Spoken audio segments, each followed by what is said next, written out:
Good morning, everyone, and welcome to JVS Job Seekers. My name is Elisa Udaskin, and I'm a director here at JVS MetroWest, Jewish Vocational Service of MetroWest, and we are located in East Orange and in Montclair, New Jersey. I always start by telling you all, what is JVS and what do we do?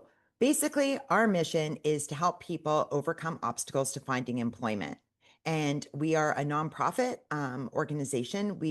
This program, JBS Job Seekers, which this webinar series is part of, is generously sponsored by the Jewish Federation of Greater Metro West and by Project M. And we appreciate their support so much. So this morning we have a treat for you. I'm very excited to welcome our guest speaker, Gregg Russo. Gregg is a business-focused, transformative global human resources leader known for aligning people operations directly with commercial and clinical milestones in the biopharmaceutical sector.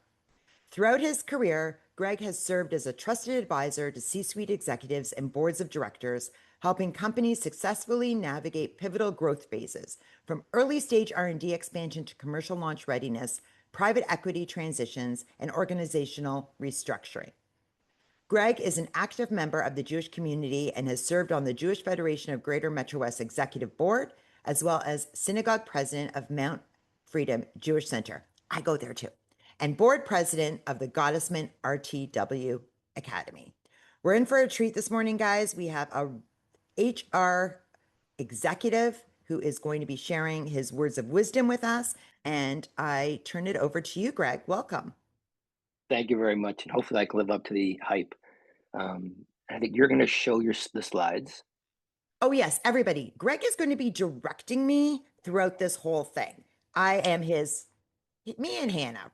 And if you have questions, as usual, please put your questions in the chat. And we definitely are going to make it interactive, but put your question in the chat. And when we take breaks between things, we will definitely give you the opportunity to ask your questions. Okay. So let's rock and roll. So the fancy introduction, the summary is I've led a whole bunch of HR departments. The introduction is shown right now, not the slides, Lisa. Yeah, that's not good. Hold on a second. I've also had the same experience that many of you are having right now, being in that job search mode. And my goal today is to give you at least one piece of information that you can operationalize, something you can do differently that's going to help you find your next role. And I know this is a very difficult process. When the slide pops up, you'll see where it says in very large letters to breathe. So the next slide, please. Yeah, I'm just going to pin you. Give me 1 second. It won't hurt, I promise. Thank you. Okay. There you go. There you go. So what I started saying is I've been where you are right now, and I know that this is a difficult and challenging process. I want to acknowledge that reality, and I want to encourage you to, at least for the next hour or so, to take a break from yourself mentally, give yourself permission to focus on where we are. And let's just acknowledge the reality. Being in job search is very, very challenging. It's not just the work of being on job search. In my experience, there's a challenge to your self-worth, your value. It becomes a focus of your thinking. In my case, you feel like people are looking at you and judging you and saying, hey, that guy's not working or that person's not working. And it's a very uncomfortable feeling. It can also be difficult just to enjoy some of the things that you want to do in life, feeling like, you feel guilty. I should be looking for a job. I shouldn't be doing this. And it's got it more frustrating and more challenging recently as technology has entered the job search realm with applicant tracking systems. And also, what we've seen on the HR side is recruiters have more positions to fill, and somehow it's become normalized, to ghost candidates. Um, and the focus of today's presentation is really just to acknowledge what we can influence and what we can control and what we can't, and to try to focus and maximize the things that we can control. So go to the next slide, please. So let's just take a quick discussion and look at what's actually happening. And then you all know this better as well as I do. Applicant tracking systems are now screening resumes. Um, Over 80% of the organizations are now using AI in their applicant tracking system, essentially doing keyword job searches and scoring resumes with the highest scoring resumes going to the top. And those are the ones that are getting viewed by an actual person. Companies have gotten lazy or slow and they leave positions posted that sometimes they're already filled. Other times they have a full inbox of candidates and they're no longer looking. And sometimes they're just speculating. They think they might have an opening in the future and let's look for candidates. And it's gotten compounded by recruiters, third party recruiters who at times are really just trying to fill their inbox with as many resumes as possible. And and I've seen this happen. It's happened to me. They create these composite job descriptions that aren't real, and they contact candidates hoping that they could then sell that candidate through to an actual opportunity, which is not, in my opinion, very ethical. Um, but it adds to the frustration and the clutter and the challenges of being in job search.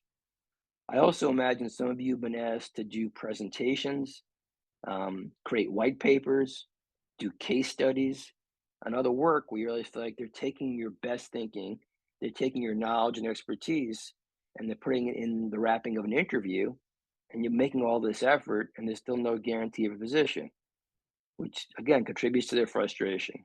And also, as I said before, ghosting is now okay. Employers don't feel the need or to get back to candidates and let them know what's happened to their application, if they're moving forward, they're not moving forward, and the process has really slowed down. Go to the next slide, please. So what we're going to try to talk about today, we already started talking a little bit about behind the curtain, what's happening in the modern hiring process. I can tell you I just stepped aside from a CHRO position. We were hiring about 40 people a year. I'm proud of the fact that we primarily used LinkedIn Recruiter and other methods and referrals. We only used one actual search firm, in the whole time I was there, which I think is an accomplishment and also saves the company money. As I said before, you want to talk about what's in your control and what's not in your control. Greg, what is And CHRO? Sorry about that. What did you sure, do? I was the head of HR, a chief human resource officer for a publicly traded company. Thank So I you. led the entire HR function for that company. The company was taken private last month, and I stepped aside. Thanks for the question, Lisa. I appreciate it. Number three here, just sharpen your target and your story and talk about real strategies and methods you could use to make your job search more effective, and tactics as well. And we'll talk about the personal side of that in terms of resilience and your personal fortitude, as well as actual job search tactics and strategies that might be helpful for you. And then we'll talk about this in the context of a process where it's not just something that you can do one time, but it's how you can incorporate some of these tips into your regular process in terms of your job search. I can't overemphasize the importance of self care, and to give yourself permission to take care of yourself.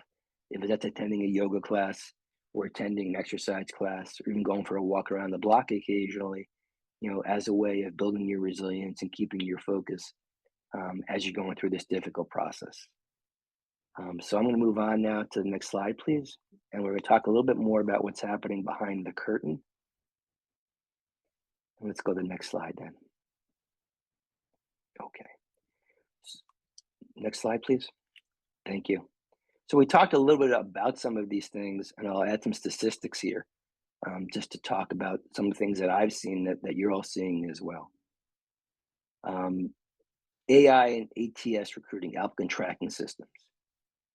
As I said, over 80% of the companies are now using applicant tracking systems with technology that does keyword job searches. Glassdoor estimates that there are 250 applications for each open role. And they further estimate that only 3 of every 100 applications advance beyond the initial to an initial interview round. So that's a 3% chance of moving forward, in a very large field. Um, and the ATS screening, there are strategies we're going to talk about of how you can improve your chances of being screened in through the applicant tracking system. But we're also going to focus on, though, and I'm sure Lisa and other speakers have done this as well, is the importance of networking and employee referrals. And we'll talk about a balance between applying for jobs online and using your time probably more effectively trying to gain employee referrals and introductions into organizations. As I said before, there are phantom postings where positions remain open for a very long time, even as they're either filled or being filled. I also point out, and this is something you should all be aware of, there's a proliferation right now of job search scams. I met somebody yesterday who forwarded on something to me that I found surprising, and I still haven't figured out what the financial angle is. It was somebody imitating an actual recruiter inside a company. They reached out to my friend with a fake email address, told them that they are interested in recruiting them to this position. They provided a summary of the job and asked that he respond with his resumes and qualifications. As he asked more questions, he became suspicious. He went on LinkedIn and found the actual person that was being portrayed in the email, and she indicated that she did not reach out to him. He looked at the email address more carefully, and what the scammer had done was take that person's name and their company name, and let's just say it was Kate Smith at Ambrose. The email address was Kate Smith Ambrose at gmail.com or google.com. So, you have to look very carefully and look at the credibility of the people who are reaching out to you or engaging with you in job search. People recognize, unfortunately, that as you go through this process, it's frustrating and it perhaps makes you more vulnerable. Excuse me, but obviously getting involved in one of these scams or challenges is only going to enhance your frustration. It's also going to lead you down more dead ends. So just a heads up to please be careful about that. Excuse me for a second. Yeah, and so one of the things that Greg and I have been talking about, and we talk about this as a continuous theme, is about you could approach the job search by reacting to job postings, reacting to people reaching out to you, or you could approach it by being proactive and networking and finding things on your own. So you guys all know we recommend the second one, more about that proactive approach, which is harder. But Greg brings up a point of sort of one of the risks of that reaction piece of it, the 3% chance at the most of getting your resume seen by just reacting, as well as, the potential scammers. Okay, Greg, I just wanted to fill space. All good, all good. So I just want to talk about risk-averse hiring, and I've seen this myself in my organizations. The people are afraid of making the wrong hire, and it's really slowed down the process. I've been surprised about hiring managers, people who have pretty glorious titles, either their inability to make a decision, their refusal to make a decision, or their ability to make a bad decision. And what's happened is people are adding more steps into a recruitment process. They're engaging more people internally in an interview. And how that often presents itself to a candidate is you're being told, okay, you have 2 interviews, with these 2 parties. You finish those 2 interviews, figuring, okay, now you're at the finish line, you finish the process, then you get a call 2 days later and say, well, so and so wants to see you too. And then you see that person, and then it's, well, you need to make a presentation to this person. Companies haven't fully thought out the recruitment process before initiating the job search and the interviewing process. And it feels like the finish line is constantly being pushed forward on you, which is a true frustration. It's not fair to the candidates. But again, it's acknowledging the reality. This is what's happening. It's because they're afraid to make a decision. They're afraid to make a wrong decision. Um, we've also seen an erosion of the candidate experience. So, I don't know Greg, if you, sorry, I yeah. wanted to mention an experience that I've been hearing from a lot of my clients as well, is not only about the risk, about it more layers because they're risk averse, but do you know that, well, you do know this, that the hiring team at the company sometimes changes what they're really looking for. So they have a job posting, they bring in people who meet the requirements for the job posting, they're interviewing, and then they realize, whoa, we actually need someone who does X instead of Y. And then they go back to the drawing board, rescope it. And what it shows up for the candidates, and so many of my clients say this, and they're so upset about this. I interviewed for this. I got to the second round. I went through a second round, and then they reposted the job a month later. And they get so frustrated that what was wrong with me? Why did they repost the job? And it's again, we're going to be going through, it's not about you because often what happens at the company is they realize that they actually were not what they put out there isn't what they really need. And they're using you and the candidates to figure that out. Happens all the time. So you're 100% right. Yeah. I've seen that happen many times. It's very frustrating for me, as the person who's trying to fill the jobs. And just to be very frank, as I led HR departments, I create metrics that I'm holding my team accountable for, including how many days a job is open, how well the person does that we hire. And when that time to fill gets to be a big number for a job, it becomes problematic for me because I have to report those metrics back, to my boss, who, in most recent case, was the CEO of the company. And I need my recruiters to manage that process. But what happens sometimes is, um, I just again inside baseball, the reality is, a hiring manager will take a stab at creating a job posting or a job description. They're generally just looking at AI or making stuff up. And it's trying the HR department, in my case, we're trying to make it better and make it more descriptive and more useful for candidates. Because it's to our advantage to have people screen themselves out if they're not qualified. Getting a bunch of people applying who aren't qualified because the job description was written poorly, it doesn't help us because I'm looking at that time to fill. But unfortunately, what happens sometimes is as the hiring manager gets engaged in the hiring process, um, they'll start saying, well, I really need this more of a focus here, more of a focus there. Or sometimes what happens is, you know, as they start interviewing candidates and then they refer candidates to their boss, let's say a manager who's hiring refers it to the next level interviews for their boss, their director. Director looks at the candidates and says, this isn't what we need. Now they're going to go back into a circle again, look at the job qualifications, and because they weren't aligned, it leads us to have to repost the job. So it's frustrating all around, but you're right, Elisa. It's a reality of what's happening.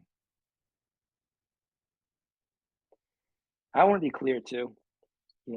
Being a fan of Dilbert for many years and just being alive and aware, I realize that HR departments are pretty well reviled. I'm not trying to defend HR practices, but I'm trying to give you some insight, maybe to lend credence to what Elisa's saying. It's not you, it's them. In many cases, that's 100% true. So you can't take this personally. Anything else you want to add, Elisa? No, no, thank you. And the last part is this erosion of the candidate experience. Unfortunately, people are being treated like commodities, um, and employers' fear of lawsuits and challenges, has resulted in now there's no feedback given after an interview. So you have no idea what you did well, what you didn't do well, because if they're afraid, if they tell you, you'll come back and challenge them and say, "Well, you missed this about me, you missed that about me," or perhaps you'll even go as far as filing a complaint with the EEOC or somebody else to claim that they're doing something illegal or improper. So again, there's a lot of frustration in the process. I'm not defending it, but I'm just trying to acknowledge it. And so, Greg, on that point, that is probably that's the hardest thing. Do you remember back in the day when you would not get, you wouldn't be proceeding to get the job. Let's say you were in the, and everybody would tell you, ask for feedback or whatever, things like that. I felt like back in the day, meaning years ago, we may get some. Now it's almost, it's impossible. Like how can you even, and maybe we could talk about this in the what you can control, but if you reach out and say, I'd love to have, some feedback just to help me, I've gone through this process. I've met with you guys 3 times. Can you give me feedback? And you're going to get ghosted. It's because they probably aren't allowed to say anything. Is there any way to get the feedback, or how do you start guessing what you could have done differently? Well, I think one way is to be proactive. I know that you offer people the opportunity to participate in mock interviews. Hmm. I've helped people with mock interviews where somebody will send me a resume and a job description. I mean, and I'll run them through an interview and I'll try to give them feedback, sort of be ahead of it and say, okay, am I interviewing as best as I possibly can? Am I telling my story well? To make sure you have that skill set. That's something you can control, practicing that. It's a skill like anything else. The other thing we'll talk about in a few minutes is the power of an internal network. If somebody's championing you in within an organization, and you can actually build that person as a confidant, you might get that feedback. Mm. But I wouldn't expect in this day and age a hiring manager or an HR department to give much feedback, because we're all afraid of getting sued, and we're all Right. afraid too of people coming back then and saying, "Well, you didn't really ask the right question," or you didn't know this about me. Which again, I'm being selfish from an HR head point of view. It elongates the process, and sometimes we're already to the point where we're saying, "Okay, we found the best candidate. I don't want to spend another 45 minutes dealing with this person who's pissed off at us because we didn't hire them." Just easier to say that we chose a different skill set. And I think we're going to talk about this about what the part you can control, because guys, this isn't all going to be depressing. We want to just acknowledge in this piece of this presentation what's happening, and then so that we can then address what you can control. And part of what we just described, you can control is your mindset, and we'll get into that. We Okay. go to the next slide. This should be the last depressing slide, I promise. Yeah, because I'm getting a little depressed, but the thing is, it's okay. Go. Okay, but again, if look, again, I've been in the job search seat, and I know everybody gives you advice. Everybody's saying, "Why aren't you doing this? Why aren't you doing that? You should do this." Hopefully, I'm giving you some information and knowledge that if a well-meaning spouse, friend, acquaintance is challenging you, you have some data to say, "Look, I am doing this well. I am working this thing hard, but this is a challenging process." Here's some more statistics. 240 applicants per corporate job. Um, a surge of volume. People now, because they can use AI, they have easy apply buttons on LinkedIn. There's tons of candidates applying for jobs, figuring, let's throw it against the wall and see if it sticks. And that conversion rate, here's another statistic, it's even lower than the previous one, has come down very low. So kind of going in that front door approach is really challenging.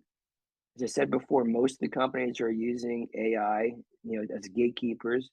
Um, you know, and recruiters just aren't spending a lot of time reviewing resumes. Your resume needs to be tight. It needs to be succinct.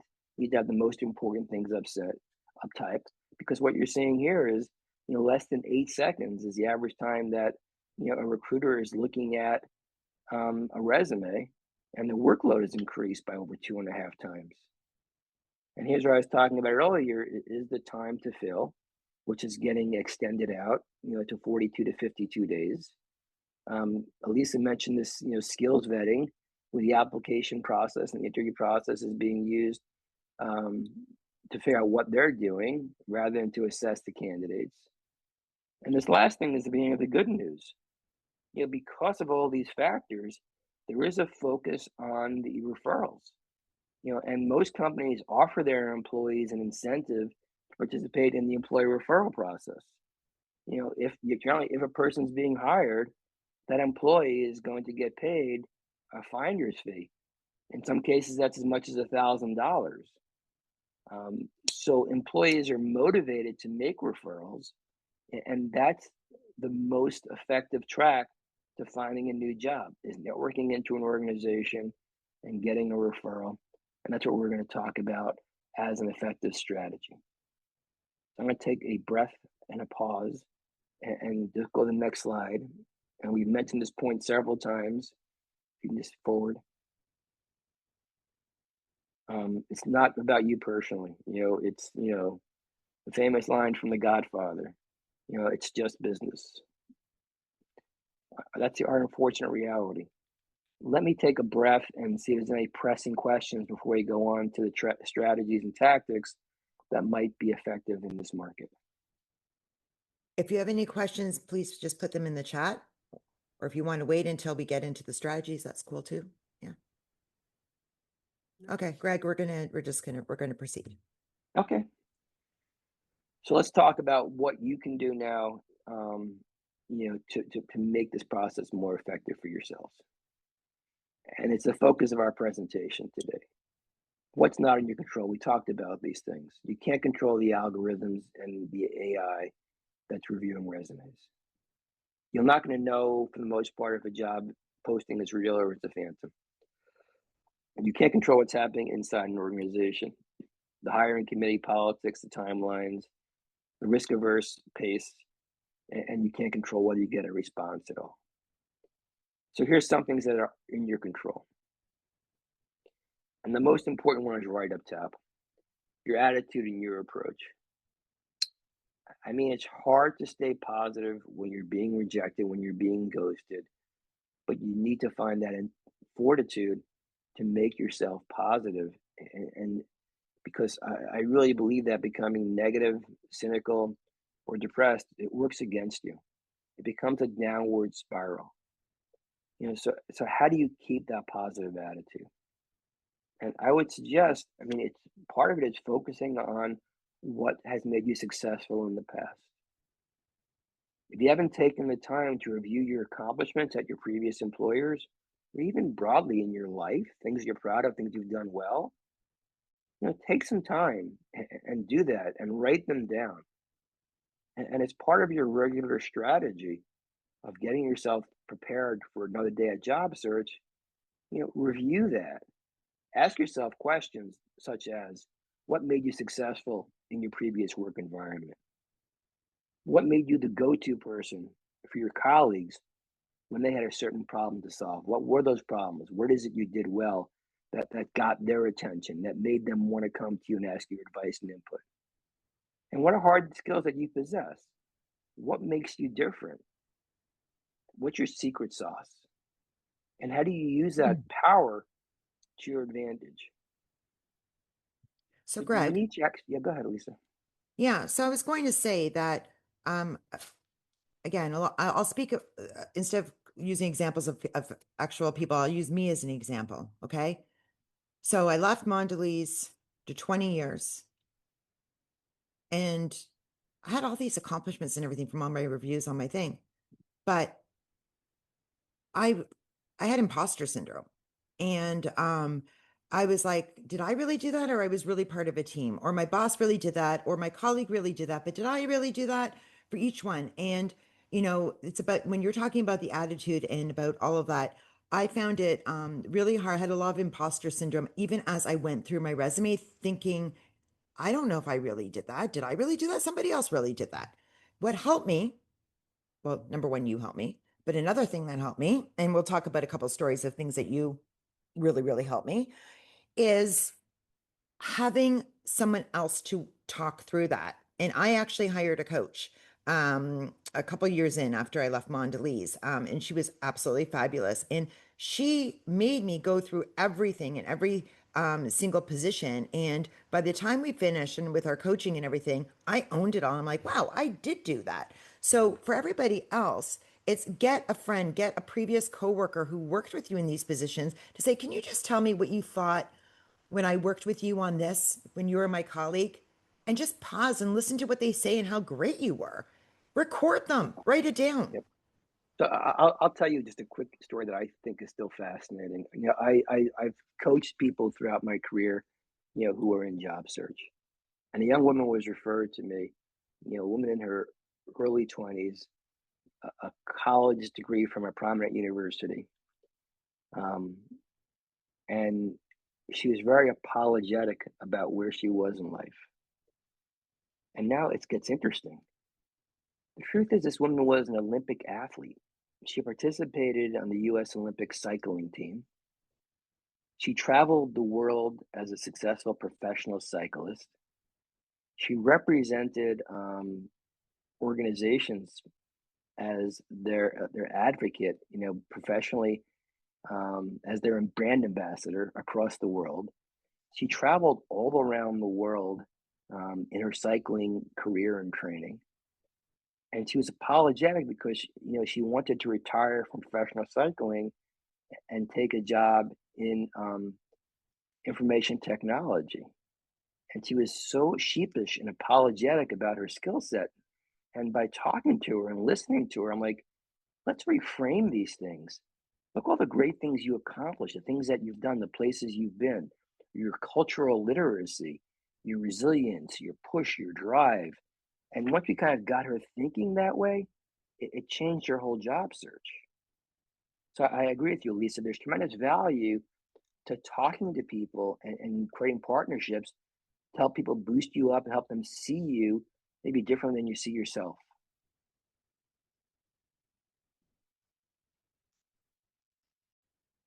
Should I keep going? Yes, please. Okay. Hopefully that story wasn't too boring, but It I was a just want great, to. it was a great story. And the Okay. reason that I also interjected about that part is because that what did I just call it? Impersonation? Imposter Imposter syndrome. syndrome. Oh my gosh, every single person has it. Okay, and so thank you for sharing that as well. The other thing I'll add, I really do believe this, and again, it was my experience when I was in job search. How you spend your time influences your attitude. You know, some people contributed before their yoga, exercise, what they eat, but how busy you are and how you spend your time is going to have a tremendous impact on you. And being busy doesn't necessarily isn't mutually exclusive from your job search. I would suggest that, by exercising, by socializing, and some people mentioned before volunteering, helping others, it makes you a more positive person. And it also gives you stories to tell. Volunteering is a great way to use new skills and try new skills. But generally, the first question every candidate's asked is, tell me about yourself. And there's tremendous value to say, well, I've been very busy. Yesterday, I was volunteering with Big Brothers Big Sisters. I took my little to do this and we experienced that. Or I was working at Habitat for Humanity. I helped build a home. Excuse me. All of those things are going to make you a more powerful candidate. I'm also going to talk in a few minutes about what's called weak ties, in psychology.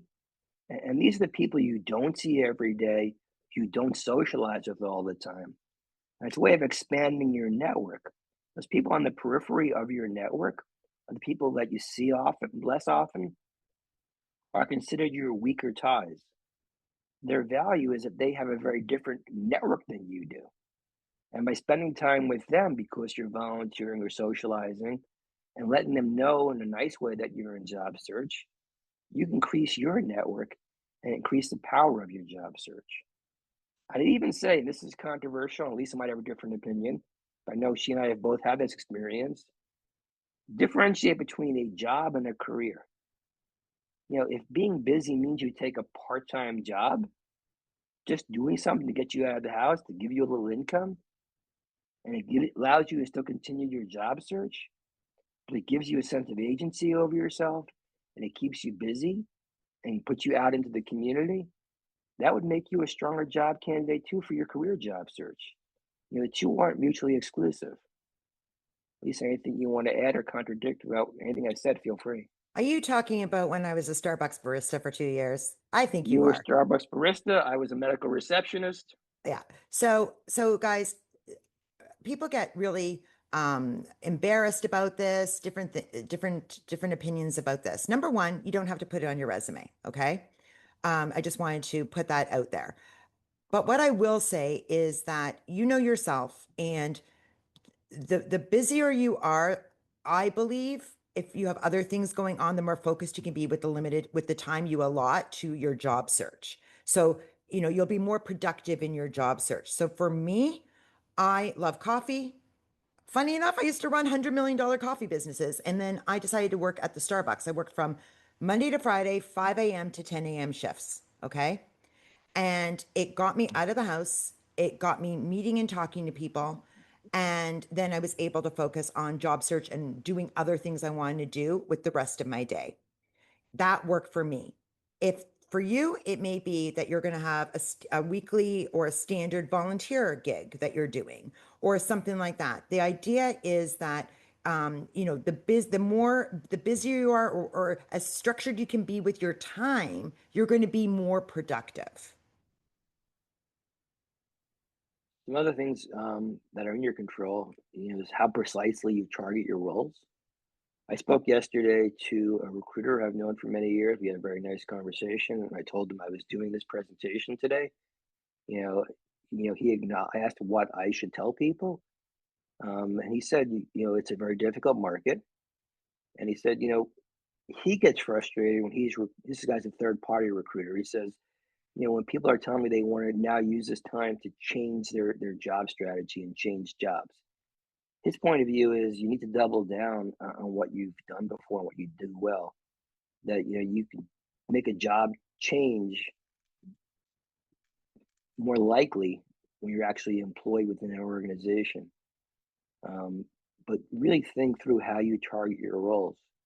And to Lisa's point before, I've seen people make themselves crazy. They kind of go one at a time. Here's the open job I applied for today. Now I'm waiting. You need to take a shotgun approach, and you can apply for multiple jobs at the same time. You have multiple versions of your resume, depending on what you're looking for. It's not a one size fits all market. You can use your skill set differently and flex different parts of your skill set during your job search. And to the next point, your positioning and your story, can have some flexibility. I'm going to talk in a few minutes about the value of the elevator pitch. And the elevator pitch, I'm assuming you all know, but it's what you say to those casual acquaintances in two or three sentences about what you're doing, what you're looking for. That should be relatively broad. But as you're writing a cover letter or reaching out to a recruiter, you can customize that to a great deal, to the actual job that you're looking for in that job search effort. You can focus on your outreach efforts and your follow up. And we're going to talk in a few minutes about the importance of creating metrics. You need to track who you're reaching out to, where they are in the process, what the reaction is, and you need to follow up. Um, how you respond to silence, that being ghosted. You can let it eat away at you and really bug you, or you can move on and say, okay, there's more shots on goal to take today. And of course, your pace and boundaries. If you're not actively engaged in this job search, and some people tell you, and I don't agree with it, your full-time job should be your job search. I'm pretty convinced if you spend 8 hours a day looking for a job, it'll make you a little crazy. But if you're not spending at least 4 hours a day and using your own circadian rhythm, that could be mornings or evenings or afternoons, depending on when you really feel your energy surge, and really focus on it for 4 to 5 hours a day, you get the results that you put in. And unfortunately, you're going to find that. And it's okay too to set boundaries for yourself and say, okay, tonight I have plans to go to see a show or to have dinner, and give yourself a bit of a break and say, I'm focusing on being present at that event, not on my job search right now. Greg, the thing about the last point is, and we haven't talked about this a lot in past presentations, but I totally agree with you that you have to give it, and everything we just said, a few hours a day of job search, do other things to keep you energized. But the thing is, sometimes you're living with a partner in your home, a husband, a wife, a partner. You have you've borrowed money from a relative who keeps hucking you what's going on, people who are well-meaning who are helping you. And so it's not only that you feel guilty about taking time to go to the gym or do anything, but you feel like you have this like microscopic or a tracker on you of that concerned family member or friend who wants to know what you're doing and are you wasting your time. So, one of the things that I think is helpful is to what you just said about having your plan, having it written out, and all of that, because you can easily have a discussion with that person who's concerned for you, concerned for them too, because it impacts them whether or not you're earning a living. But show them and say, listen, all the coaches that I've spoken to have said that for my mental health, for it to be more productive, this is my plan, what I have written out here. Let me show you this. Do you have any other ideas or things I can do here? And then the I rest of the agree. time, we need to do it. But that is such a real thing that we don't really talk about is every single job seeker feels the pressure at home or in their whoever is close to them who is concerned. And how do you manage that person? I think having that plan, having a discussion and discussing that plan with them, give yourselves give yourselves the grace and have that person hopefully give you the grace as well to take care of yourself, right? And make that person your ally. Yeah. I mean, I would suggest, and look, again, I've been there. You and I were teasing before we started the presentation Yeah. about, our spouses and how they approach things and how we're different. But I think sometimes, and I know I've been a job, you get very anxious in job search and you get impatient. And when somebody comes home who's working and says, "What'd you do all day?" You feel like, "Oh, I know I need to deal with this." But I think if you can find the fortitude to have that conversation, say, "Look, let me tell you my plan. Let me tell Hmm. you how I'm approaching this." Instead of coming home and saying, "What'd you do all day?" You could help me by holding me accountable to what I've committed to do. And I've committed to reach out, to 5 people a day on cold reach outs. I've committed to applying for, 3 jobs online a day. I've committed to scheduling 2 coffees a week or 2 professional association meetings. Share your plan and make that person your accountability coach rather than the person that's fetching after you. Yeah. Should we go to the next one? Sure. Oh, So we've okay. talked we've talked about this a bunch. The pillars of agency, your clarity, your strategy, and your resilience. Now let's keep going and talk more about skills that you can use. So the clarity, um, again, ask yourself what you're good at and be specific. Um, Most interviews these days use some version of behavioral interviews. Behavioral interviews are essentially looking at a job description, teasing out what the skills are associated with that job or what the tasks they want you to do. And I've suggested this to many people many times, and I think it has tremendous value. You need to get ahead of that. And the way you get ahead of that is by doing a deep analysis of the job description and creating what's called stars, indicating something similar to what that job description is asking for.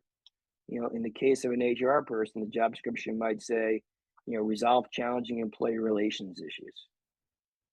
So if I saw that on a job description for an HR position, I would say, okay, let me think into my mental database. What are the things I've done in that realm? Let me focus in on 1 or 2 stories. Let me ask myself, what was the actual situation I found myself in? What was the presenting problem or the situation, the S and the star? What task or action did I take to advance that situation and resolve it?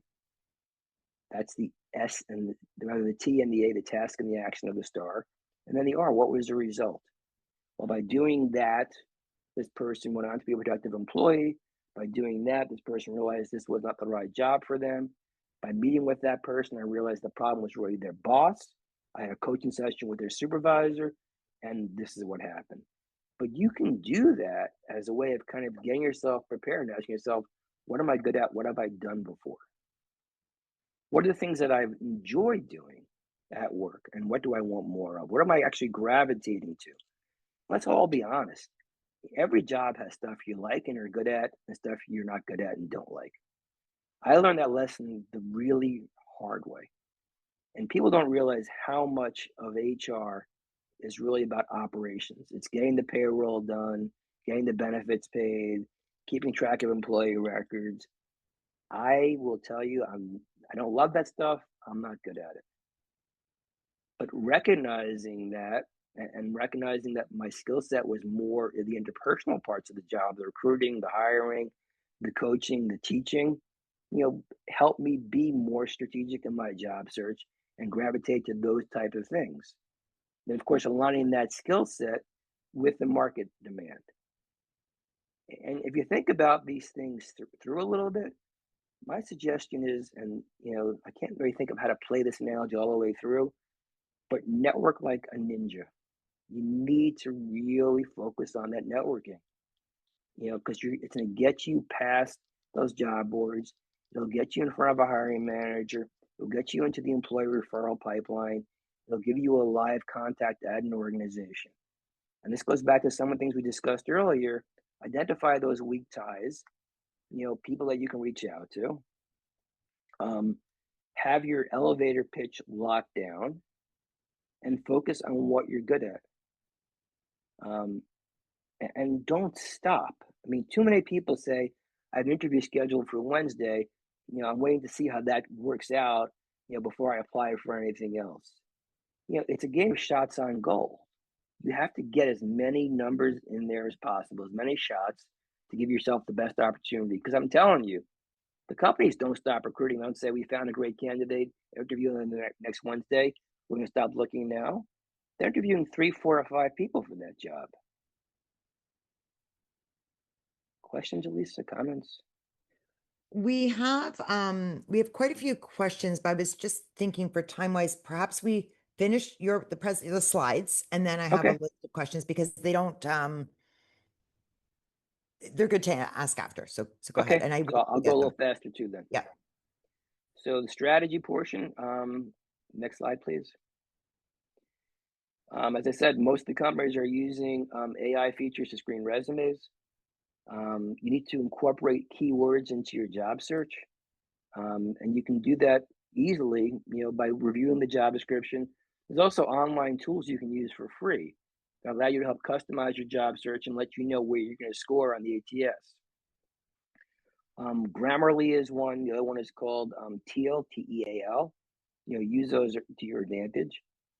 I would also stress apply early, because I know that I tell my recruiters, once you have, a full inbox of qualified candidates, you have to do the phone screening of those candidates.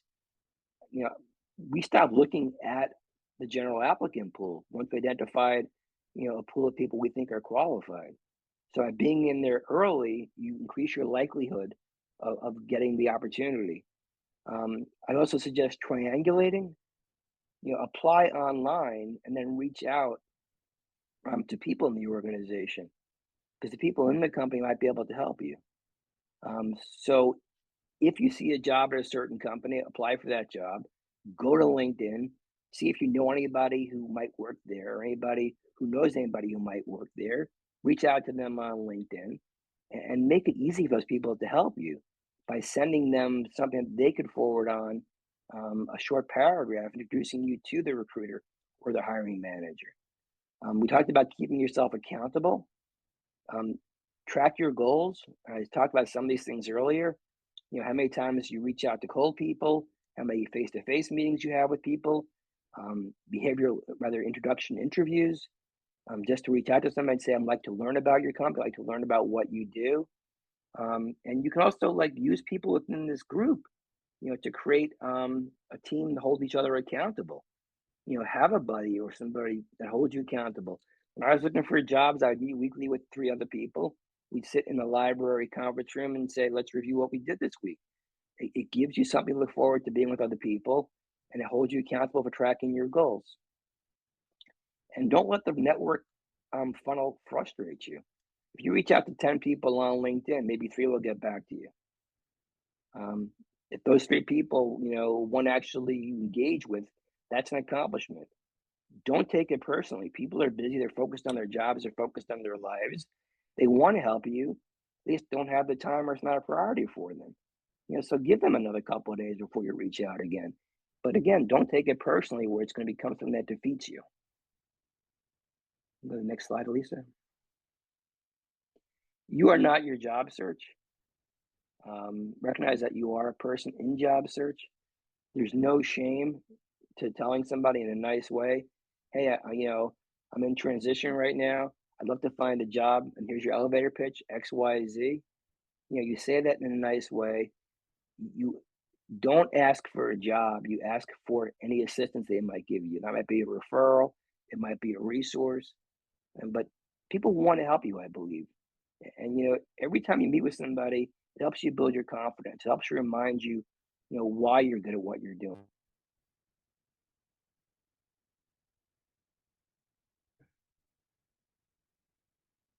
Elise, can you hear me? Now I can, yes. Okay. I think You my went out for a second. Yeah. my earpods went dead, so I'll be on the Oh, microphone. that's what it was. Okay, here you're still here. Yeah.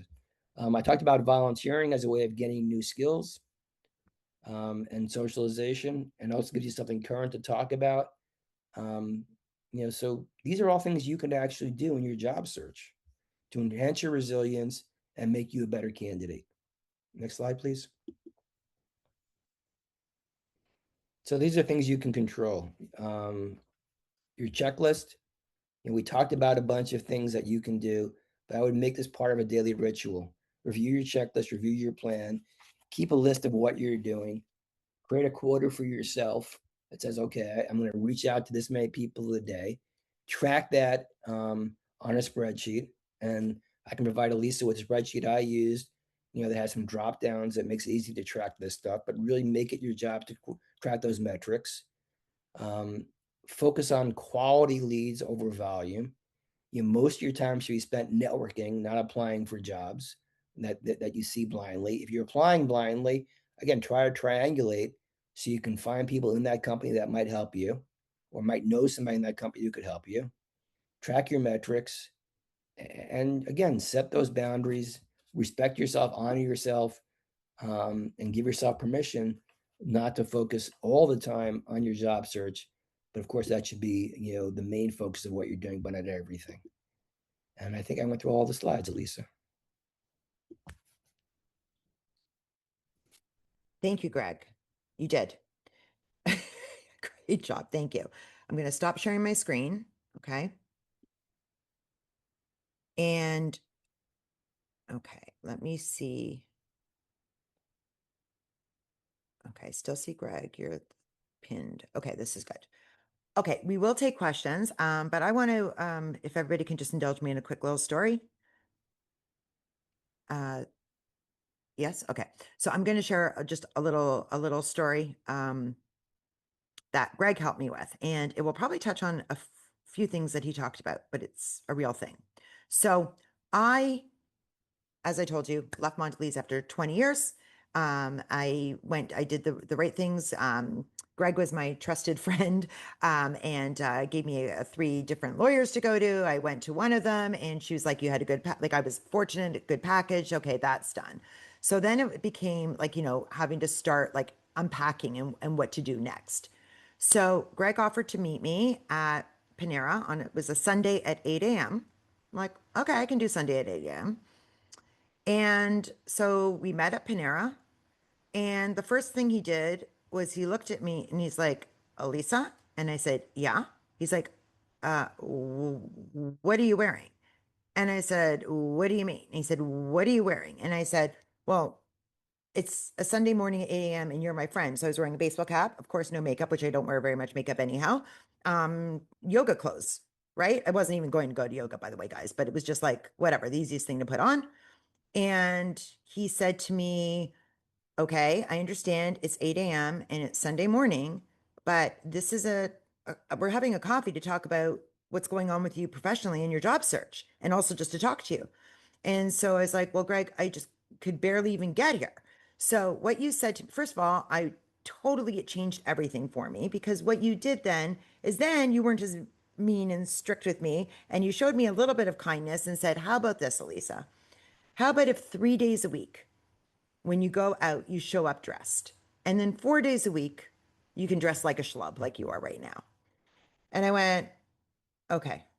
I could do it, but I got the message. And what the message was is that, when I wasn't feeling it, like when I did have a meeting with someone to talk about what was going on work-wise or how to start climbing out of it or finding something, I needed to show up that way. I needed to show up not necessarily with a big smile and fake energy, but I needed to at least show up the way I looked, that I was at least wearing not yoga clothes and a baseball cap, right? And so the other days I could allow myself to just, be on the couch or do whatever, but those other days I need to show up. And so Greg's invited me to set a goal of how many days a week to be able to show up and get dressed and get out. And that really changed a lot for me, Greg, because it changed a lot. So thank you. Here, so I now we have, wasn't too mean. yeah. Pardon? Hope I wasn't too mean. No, because then you kind of like at first you were like that, and then I just looked at you, and then you're like, okay, 3 days a week. And I said, okay, we can do that. And it was extremely, and sometimes you need someone, a friend like Greg, who can call you out on it because no one else said that to me. And how that was so helpful. But no one else had the guts to say that to me. So thank you, Greg. Thank you for the opportunity. Hopefully I This was was helpful. wonderful. I really appreciate it. It was very helpful. You're getting lots of, wait, stay so you can look at the hearts and the Thank you. claps. Now I can put these people, I can call them every morning. What was the thing you said for my daily inspiration or reaffirmation? Thank you so much. No, thank you. Oh, you got a heart that is bursting. Okay, we'll speak to you later, Greg. Thanks. Bye-bye.